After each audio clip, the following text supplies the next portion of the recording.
Y'all can't tell me this one of the hardest beats that ever came out. You know what I'm saying? What's up, everybody?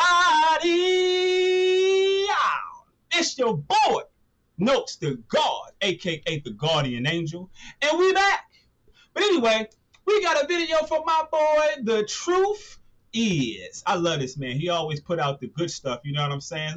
If y'all haven't seen it, because I have, the Scary Movie 6. Now, one, hands down classic. Love it. Two, kind of my favorite because it's a lot of moments from there that's very classic moments. But Scary Movie 6,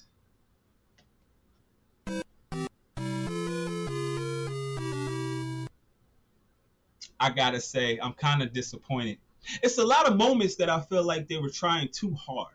And even though they brought back my favorite Wayne brothers, you dig what I'm saying? It was just not the same. And then there was a lot of things in there that I felt like they was going a little bit too far. You dig what I'm saying? But without further ado, we ain't gonna waste no more tizu on the clizu. You know what I'm talking about? So, let's get right to it. All right, guys, let's get right into it again. The video by my man Truth Is talking about the Scary Movie and why he think it was a flop. Here we go. Scary Movie 6 is hiding a massive problem. While people are stuck debating if the movie was actually funny or just really corny, no one seems to be asking the real important questions. How was any of this acceptable?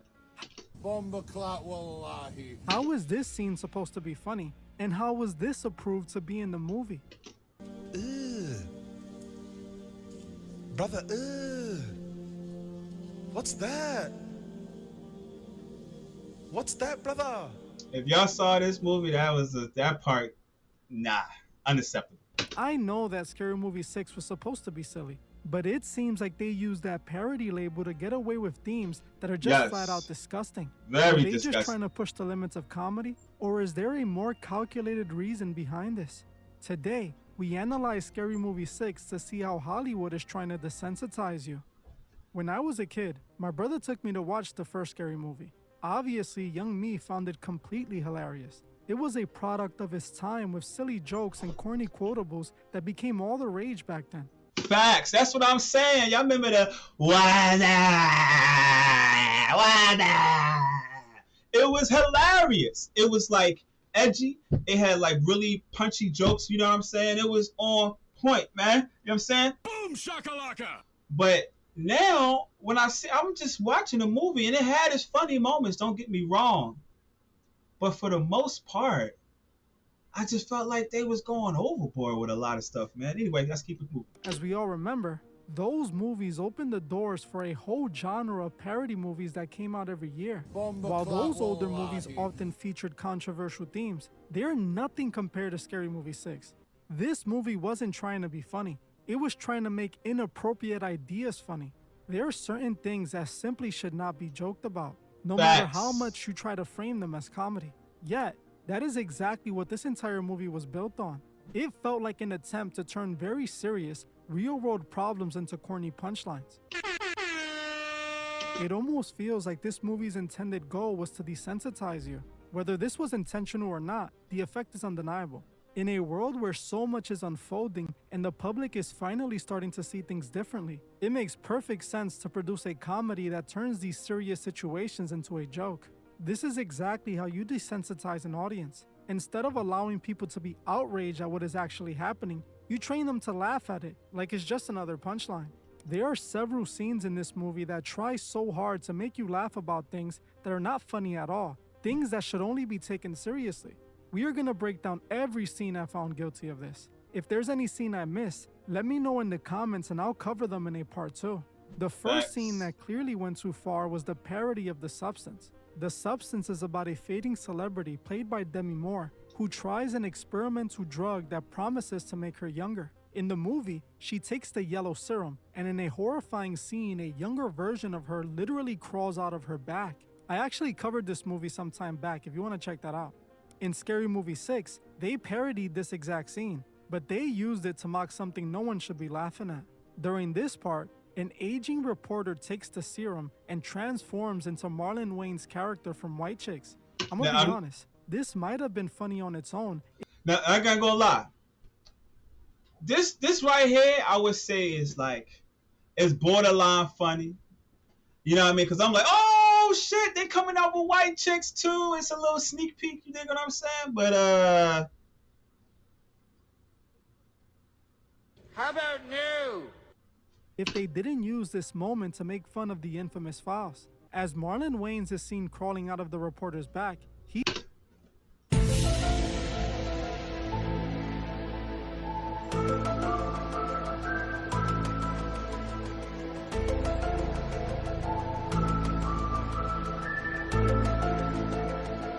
there goes a Max foul. Look how they try to sneak it in there and make it funny when it's not. He tosses out a folder that says the files on it. They made sure to zoom in on it so people could clearly see what it was. In that moment, they had theaters full of people laughing at a real-world situation that is not a laughing matter. This was clearly unacceptable, but they knew that. I don't think they need to be told that the files aren't a joking matter. It seems like they were trying to turn a serious situation that affected so many people into a corny punchline.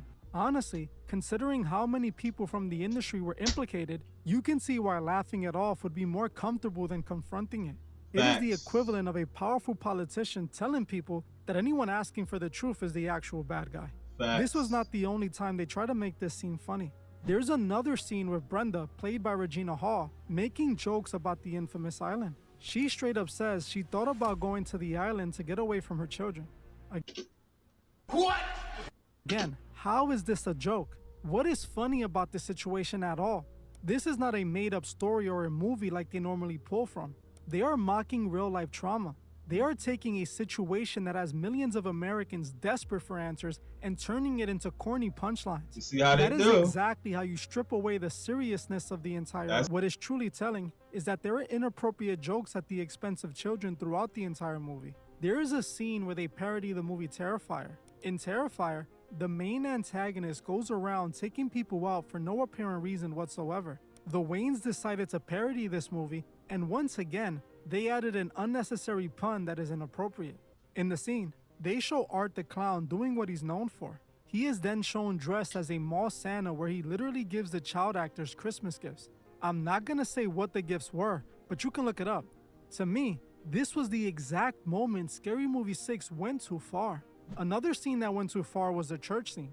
It almost feels like the movie would be incomplete if they didn't have at least one scene mocking those who believe in God. This scene was supposed to be a parody of the movie Sinners, which opens and ends with a church scene.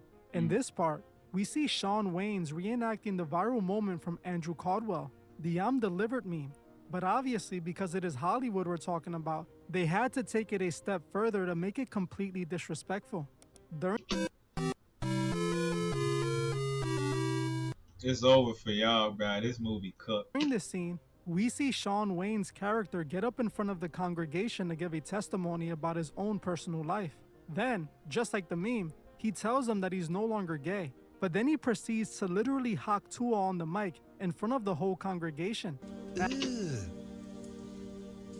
Brother, what's that? What's that, brother? Now, I understand this was a viral moment, and I see the humor in the original meme. But this movie clearly took that moment just to mock the church. They took that part way too far. And that part, I'm not gay. I'm gay, but they doing the whole man. They got the like I said, man. Listen, I'ma just say, whoever wrote the part when it came down to, you dig what I'm saying? When it came down to the Terrifier, and when it came down to, I would say like this part right here, whoever wrote this part, I have a special message, a little harmonization from my good old ladies, and it goes a little something like this. You are an idiot. Shall we continue? Scenes like this dangerously affect how people perceive religion. They see moments like this in movies and get a complete misrepresentation. Now, I don't personally tell people to go to church, but I still understand how important it is to respect other people's religious beliefs. God is not to be mocked, and scenes like this are exactly why so many people feel like their faith is treated as a punchline by the entertainment industry. They could have made this joke anywhere else, but they chose a church setting which tells you everything about how faith gets treated in these movies. Now, there was one scene that I found very interesting. In the movie, Kai Cenat makes a special guest appearance as himself. Anyway, before he go that way, I know what he's about to say. I know where you going with this, Truth. You know what I'm talking about? Shout out to Kai, man. Shout out to Kai, you know what I'm saying? Making this movie, you dig what I'm saying? And coming through. That's how you know you made it. That's how you know you've been busy. He got his hair cut. That's how you know he did this joint recently. Give my man Kai a little. Give Kai just a little aura, you know what I'm saying? Yeah, you dig what I mean? And I can't imagine, man. This is one of my favorite parts of the Squidward movie, which I think it was 1 or 2. But the one, give this man a little aura too. All right, back to the video. In the scene, Shorty, played by Marlon Wayans, is hosting a live stream with Kai as his special guest. If you have seen one of Kai's streams, then you know he likes to play a game called the pool noodle game, where someone straps on a helmet and allows others to whack them over the head with a pool noodle. In this scene, Kai sits in the chair while Shorty and his friends hit him with the pool noodle.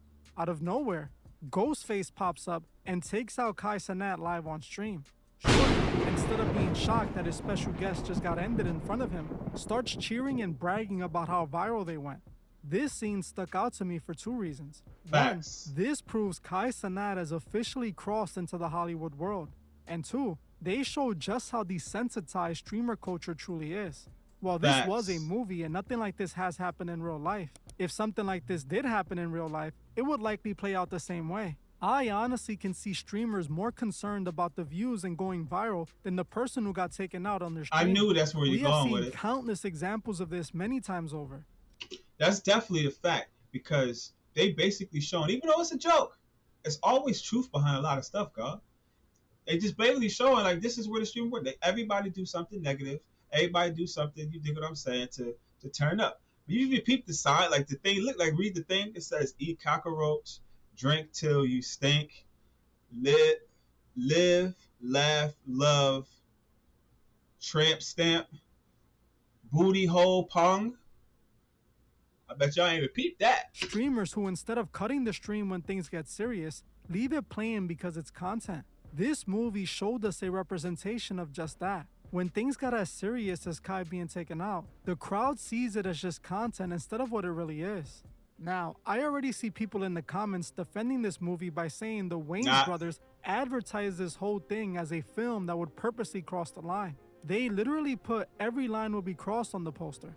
But this is not a defense. By their own admission, the goal was to see how much they could show you. Judging by the trailer for this movie, it looks like you guys offend everyone. Okay, nobody is left out of this movie, and I heard you, Marlon, say that, you know, we have to bring back comedy, we have to cancel culture. So I wanted to hear your take on that. Comedy is all inclusive, and we've always been equal opportunity offenders.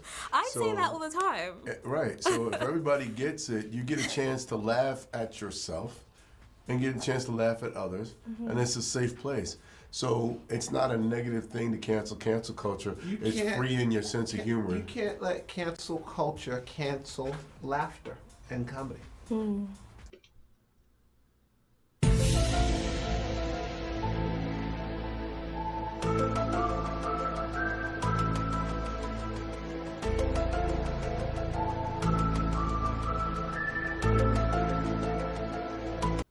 I'm just saying.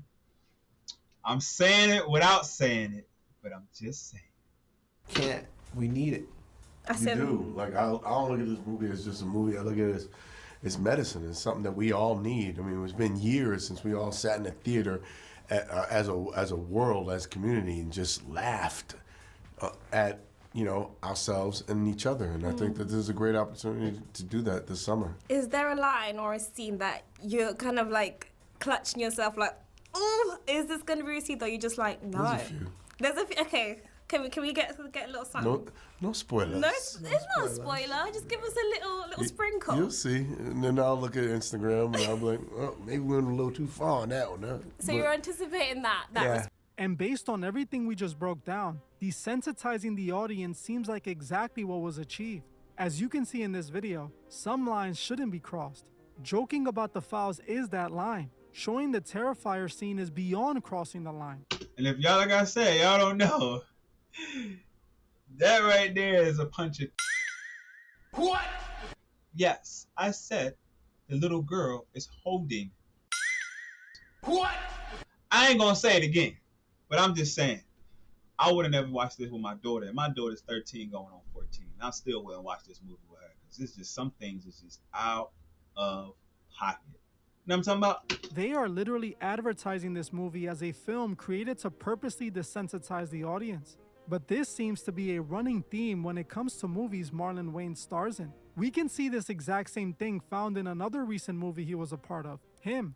Last year, Marlon starred in the movie Him. Him? That was a terrible movie, Marlon. I'm a huge fan of you, my brother, but Him was terrible. If you didn't think that that brother was in a cult then, just saying. Before the movie came out, there was a lot of hype behind it. The film was attached to Jordan Peele, so people were expecting a deep film like we saw in Get Out and other films he made. When Him came out, the critics and fans hated it alike. I covered it, and while the movie had a good story and great acting, the pacing was horrible. Anyways, just like we see in Scary Movie 6, Him seemed to be trying to desensitize people in its own way. In that movie, a rising athlete gets invited to train with a pro football legend played by Marlon Wayans. Marlon invites the upcoming star to his ranch, where a bunch of weird things start unfolding. By the end of the movie, the athlete finds out that he was being prepared to take Marlon's place since childhood. It turns out that all the football league owners in the movie belonged to a group that controlled the entire league. When Marlon invited the young athlete to train, it was to make him participate in a strange passing of the torch ceremony. In that world, only an athlete who participates in that weird ceremony can become the next superstar.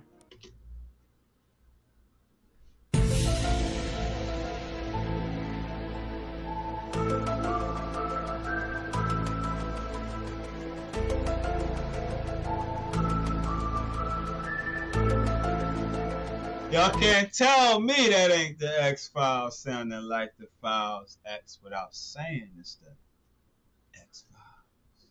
Shall we continue? While people hated the movie, I saw it as a modernized Why Shut, a misunderstood movie that was showing us a visualization of what is possibly happening behind the scenes. But at the same time, it felt like it was almost normalizing these dark ideas as a normal part of reaching success. In fact, Marlon and Jordan Peele repeatedly advertised this movie as what's needed to be the GOAT. This film is about the relationship between a student and his hero. Him means the GOAT. The greatest of all time. Legend, man. The one person who deserves respect among all others. In the trailer, Jordan, Marlon, and the lead actor all say at the same time, to be the greatest, what are you willing to sacrifice? And this film begs the question, To be a star, what are you willing to sacrifice? When you find success, the devil comes with it. The price for greatness. What are you willing to sacrifice? Then the day you gotta ask yourself, is it worth it? Whether intentional or not, the effect is that crossing dark lines gets framed as the price for greatness. And that normalization is worth paying attention to. There is so much more to that movie. I actually made a really great video that breaks the movie down. It is actually my second most watched video of all time. If you want to see why Him is the modern Eyes Wide Shut, watch this video right now. I also want to know what you guys think. Do you agree with me? Do you feel like Scary Movie 6 was trying to make people laugh at things that cross the line? How about new? Or do you think nothing is off limits when it comes to comedy? Normally, I agree that comedy is meant to be provocative and controversial, but I cannot laugh at jokes when they're at the expense of real pain. Also, I have seen a lot of you asking me to cover the movie Obsession and The Backrooms. If you want to see a breakdown on these movies, comment Backrooms below. If enough of you want to see that, I'll make sure that's the very next video. Well, that's it for this one. I want to thank you all for watching, and I'll see you guys in the next one. Shout out to my boy. Shout out to my man Truth Hurst, you know what I'm saying? Like I said, he gave us a great video. It was very informal. I mean, what do y'all think? Like I said, I seen the movie. I'm a huge fan of the Wayans brothers, especially Marlon Wayans, Shawn Wayans. I'm a huge fan of the Scary Movie franchise. But guys, I felt like not only did you take it too far, you were trying to be too funny. You were picking in topics that was like one of the most controversial and very, very, very, very sensitive topics y'all was talking about. And I feel like y'all could have did more, did better. I don't know. Maybe I was just disappointed all in all. But anywho, who am I? I'm just a reaction guy. Let me know what y'all think in the commentos. Like, subscribe, follow your boy in the comments. Let me know what y'all want me to react to. Like I said, moving forward, we just reacted to something that's going to elevate and educate and stimulate that membrane and that brain and keep you thinking, keep you wondering, what's going on out here. Because there's a lot going on out here that y'all don't know because we so locked in on what other people doing with their money, or we so locked in what other people doing with their money on sports. You dig what I'm saying? Holla at a player.